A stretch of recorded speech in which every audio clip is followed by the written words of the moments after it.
Good evening, everyone, and welcome to this edition of WPBS Weekly Inside the Stories. I'm Stefan Brunson. Where's the Canadian economy headed for in the next 12 months?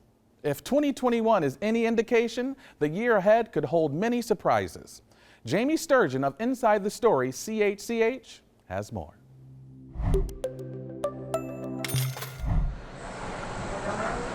We came oh so close. Canada's economy was humming in the final weeks of 2021, just about at pre-pandemic levels. Then Omicron hit.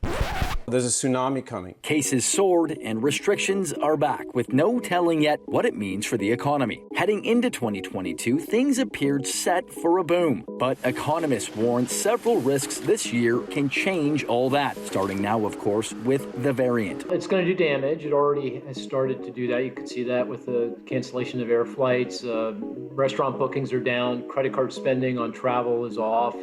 There's also still the risk of inflation staying hot in Canada and the U.S., our biggest trading partner. While some economists predict inflation will cool off later in the year, prices for food, gas, and housing are still high.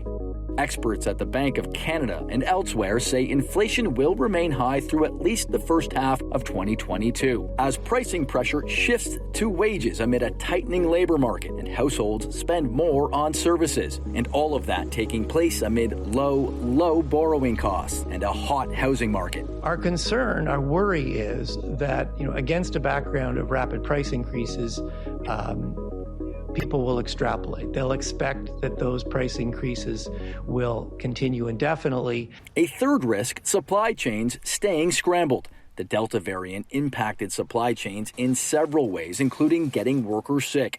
And while it's still early, economists predict the same could happen with Omicron. We see various goods still quite difficult to get.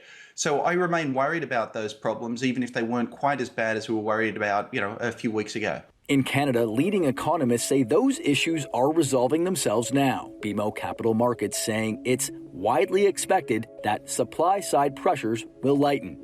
Then there's a possible policy mistake from either the U.S. Federal Reserve or Bank of Canada. Similar to Canada's central bank, the Fed is ending its emergency support for that economy and plans to raise interest rates.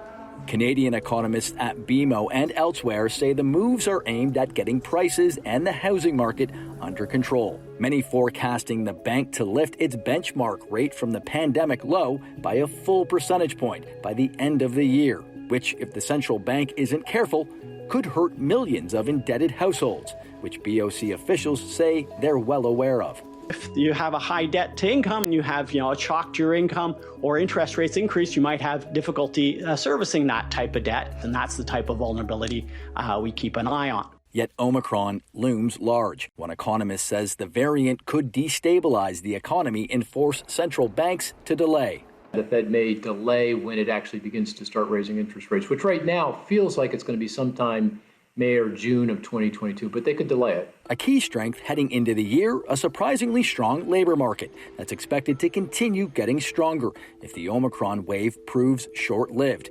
BMO economists saying, quote, employers are likely to hold tightly onto their staff, having gone through the recent extreme labor shortages. If economic growth manages to meet consensus expectations or better, look for jobless rates to hit lows not seen in decades. BMO says unemployment could drop to 4% for the first time since 1970. In the U.S., it could grind down to around 2%, a mark last hit in the early 50s.